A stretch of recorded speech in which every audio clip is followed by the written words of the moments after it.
Bismillahirrahmanirrahim. Assalamualaikum warahmatullahi wabarakatuh. Halo rekan-rekan semuanya. Perkenalkan saya Laila Yulia Fitri dengan NIM 233700056. Saya merupakan mahasiswa program studi Pendidikan Ilmu Pengetahuan Sosial dari Universitas Negeri Padang. Dengan dosen pengampu mata kuliah saya kali ini yaitu Bapak Dr. Zul Afdal MPD dan Bapak Avandri Dasrio. Pada kesempatan kali ini, saya akan menjelaskan kepada teman-teman semuanya mengenai ilmu ekonomi. Teman-teman semua tentu sudah tahu ya apa itu ilmu ekonomi, sudah mendengar dalam kehidupan sehari-hari, apa sih itu ilmu ekonomi, gunanya untuk apa, tujuannya untuk apa, teman-teman pasti sudah tahu. Tapi pada kesempatan kali ini, saya akan mengungkapnya secara mendalam dan menjelaskannya kepada teman-teman semuanya mengenai ilmu ekonomi ini, variabel-variabelnya, pelaku-pelakunya, dan model-model ekonomi yang digunakan. Baik, kita lanjut ke slide berikutnya. Slide berikutnya yakni mengenai definisi dari ilmu ekonomi tersebut. Istilah ekonomi ini berasal dari kata oikos yang bermakna keluarga atau rumah tangga, sementara nomos memiliki makna hukum atau peraturan yang berlaku. Jadi, secara harfiah, ekonomi dapat diartikan sebagai beragam aturan atau manajemen dalam rumah tangga. Ilmu ekonomi adalah ilmu yang menelaah perilaku keuangan pasar, mulai dari suku bunga, nilai tukar, siklus bisnis, perdagangan internasional, kebijakan pemerintah, hingga efisiensi penggunaan sumber daya alam. Jadi semua yang berkaitan dengan suku-suku bunga, nilai tukar, atau semua yang berkaitan dengan uang, itu bisa jadi termasuk ke dalam definisi ilmu ekonomi tersebut, teman-teman semuanya. Sekilas definisi dari ilmu ekonomi, kita masuk kepada slide berikutnya. Selanjutnya kita masuk ke permasalahan pokok ilmu ekonomi. Permasalahan pokok ilmu ekonomi ini terbagi menjadi dua, teman-teman semuanya. Ada masalah pokok ekonomi klasik dan ada masalah pokok ekonomi modern. Kita masuk ke masalah pokok ekonomi klasik. Yang pertama itu masalah produksi. Agar dapat memenuhi kebutuhan manusia, maka barang dan jasa harus tersedia. Demi memenuhi hal ini, produsen harus mengetahui barang dan jasa apa saja yang dibutuhkan oleh masyarakat. Dan yang kedua, itu masalah distribusi. Masalah lain adalah bagaimana produk bisa terdistribusi secara baik hingga sampai ke tangan konsumen secara utuh, tidak ada lecetnya, tidak ada kekurangannya. Dan yang ketiga itu masalah ekonomi. Masalah setelah barang sampai ke tangan konsumen, permasalahan selanjutnya itu apakah barang tersebut tidak akan terbuang sia-sia karena harganya tidak terjangkau. Ini juga menjadi permasalahan lain yang harus dijawab oleh produsen selaku pembuat produk. Di sisi lain, sebagai konsumen, kita harus bisa meningkatkan pendapatan supaya dapat menjangkau produk yang kita inginkan. Selanjutnya kita masuk ke masalah pokok ekonomi modern. Yang pertama itu apa? Maksud apa di sini? Yaitu masalah pokok yang pertama itu yang penting dalam ekonomi itu bagaimana produsen dapat menentukan barang dan jasa apa yang akan diproduksi. Tentu, selain itu banyaknya jumlah produk juga harus diperhitungkan. Kenapa? Ini tentu karena kalau sampai salah perhitungan, produsen akan mengalami kerugian, bahkan bisa bangkrut karena barangnya menumpuk sia-sia. Dan yang kedua itu bagaimana? Bagaimana cara memproduksi barang tersebut? Setelah barang dan jasa sudah ditentukan jenis dan jumlahnya, maka masalah selanjutnya adalah teknik produksinya. Dengan sumber daya yang ada, produsen harus bisa menentukan teknik produksi yang paling efisien untuk mereka. Berapa jumlah karyawan, teknik apa yang digunakan. Selain itu, produsen juga harus bisa menentukan apakah yang memproduksi itu tenaga manusia atau dengan tenaga mesin. Dan yang ketiga itu untuk siapa barang tersebut diproduksi. Masalah ini menyangkut soal siapa yang memerlukan barang atau jasa, dan siapa saja yang akan ikut menikmati hasilnya. Pada dasarnya, keuntungan dari barang dan jasa yang diproduksi bukan hanya untuk konsumen saja, melainkan ada pihak-pihak lain yang menerima keuntungan, seperti misalnya karyawan akan menerima pendapatan, pemilik bahan baku akan mendapat upah, pemilik modal akan menerima bunga modal, dan tentunya produsen juga akan menerima keuntungan dari hasil penjualan produknya. Oleh karena itu, masalah ini sangat berkaitan dengan siapa saja yang mendapat untung, dan diproduksinya barang dan jasa, sehingga produsen harus bisa menyelesaikan masalah ini. Demikian permasalahan pokok ilmu ekonomi, teman-teman semuanya. Kita masuk ke slide berikutnya, yaitu Selanjutnya kita membahas tentang model ekonomi. Model ekonomi ini merupakan penyederhanaan realitas ekonomi karena memiliki keterbatasan, dan keterbatasan itu tercermin dalam istilah ceteris paribus atau pengertian yang berarti faktor-faktor yang dianggap tetap oleh J.M. Keynes.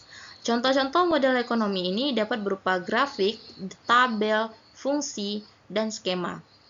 Teman-teman pasti sudah mengetahui ya contoh-contoh model ekonomi ini seperti apa.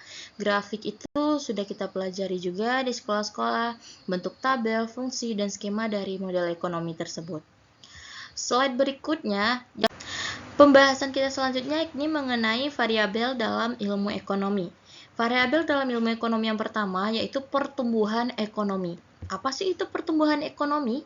Pertumbuhan ekonomi adalah ukuran kenaikan nilai barang dan jasa yang diproduksi dalam suatu negara dalam jangka waktu tertentu. Variabel ekonomi seperti produksi, industri, investasi, dan konsumsi pribadi memainkan peran penting dalam pertumbuhan ekonomi ini, teman-teman semuanya. Jika produksi industri meningkat, maka akan ada peningkatan produksi barang dan jasa yang berdampak positif pada pertumbuhan ekonomi. Dan yang kedua ini adalah inflasi. Inflasi adalah peningkatan harga barang dalam suatu negara. Inflasi dapat mempengaruhi daya beli masyarakat dan pertumbuhan ekonomi secara keseluruhan. Tingkat inflasi yang rendah dapat meningkatkan daya beli masyarakat dan mendorong pertumbuhan ekonomi. Namun, tingkat inflasi yang terlalu tinggi dapat menyebabkan ketidakstabilan ekonomi dan merugikan masyarakat. Yang ketiga itu tingkat bunga. Tingkat bunga itu adalah biaya pinjaman uang dari bank atau lembaga keuangan lainnya. Tingkat bunga dapat mempengaruhi pengeluaran pribadi dan investasi bisnis. Jika tingkat bunga rendah, maka orang lebih cenderung untuk meminjam uang untuk melakukan investasi yang dapat menolong dan mendorong pertumbuhan ekonomi. Namun, tingkat bunga yang terlalu tinggi dapat menghambat investasi dan pertumbuhan ekonomi juga, teman-teman semuanya. Yang keempat itu adalah tingkat pengangguran. Pengangguran sudah hal yang tabu ya kita bicarakan di Indonesia. Sangat banyak pengangguran bertebaran di mana-mana saat ini. Tingkat pengangguran itu mengukur persentase orang yang mencari pekerjaan, tetapi tidak dapat menemukan pekerjaan. Tingkat pengangguran yang tinggi dapat menyebabkan ketidakstabilan sosial dan ekonomi. Namun, tingkat pengangguran yang rendah dapat menciptakan permintaan yang tinggi untuk pekerjaan yang dapat mempengaruhi pertumbuhan ekonomi juga, teman-teman semuanya. Dan yang terakhir itu perdagangan internasional. Perdagangan internasional dapat mempengaruhi pertumbuhan ekonomi suatu negara. Ekspor barang dan jasa dapat meningkatkan pendapatan negara dan membuka peluang baru. Namun, impor barang dan jasa dapat mempengaruhi produksi dalam negeri dan menciptakan persaingan di dalam negeri. Kesimpulannya, variabel ekonomi ini memainkan peran penting dalam keberhasilan ekonomi di suatu negara. Pertumbuhan ekonomi, inflasi, tingkat bunga, tingkat pengangguran, dan perdagangan internasional semuanya mempengaruhi keadaan ekonomi dalam suatu negara. Sekian penjelasan dari variabel dalam ilmu ekonomi. Selanjutnya kita membahas tentang pelaku-pelaku ekonomi.